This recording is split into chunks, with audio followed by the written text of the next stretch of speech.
Monsieur Emmanuel Macron, si vous demandez un cessez-le-feu dans la Russie, c'est pas pour y mettre la guerre juste après par les États-Unis, la coalition de l'Ukraine. Si vous demandez à la Chine d'être l'intermédiaire et de proposer la paix à l'intérieur de votre pays, et à l'intérieur de l'inaction entre la Russie et l'Ukraine. C'est pour pas justement entraver cette décision et faire opposition à la Chine, à la Russie et à l'ensemble des conditions. L'argument de désescalade, c'était le meilleur moyen de définir la propriété, de ne pas accepter de se faire avoir par des demandes d'agressivité. Si on ne respecte pas nos paroles vis-à-vis de l'Ukraine ou de la Russie, parce que ce sont des peuples innocents et pas des chefs d'état de guerre qui sont dupliqués à l'intérieur de la Russie ou de l'Ukraine, eh bien on évite des morts. Je rappelle que 62 milliards, ça fait 62 000 fois 1 million, donc 62 000 personnes qui pourraient toucher 1 million, ça représente la quantité d'armées entre l'Ukraine et la Russie.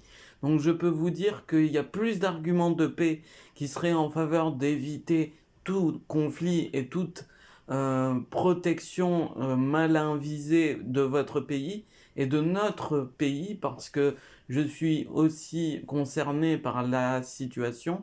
Et pareil, pour la demande de l'Ukraine, on veut une protection, une utilisation de la popularité.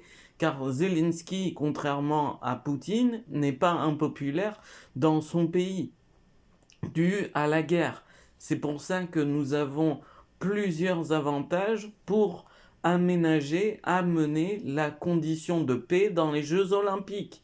Si vous voulez pas avoir des productions de situations, de reformulation et de contraction vis-à-vis du présent, mais aussi du médical et de l'interaction des traitements qui sont faits pour des personnes qui sont françaises, franco-russes, franco-ukrainiennes, françaises typées dans l'extérieur de notre pays, puisque vous avez envie d'en parler, eh bien, on va déjà considérer les arguments qu'on a donnés à Israël, on va déjà considérer les arguments qui sont faits pour éviter toute forme de guerre à la Palestine, et on va considérer le cessez-le-feu de l'Ukraine et de la Russie. Donc comme ça, nous n'aurons pas de problème pendant les Jeux Olympiques de 2024. Et nous n'aurons pas non plus la condition de représentation,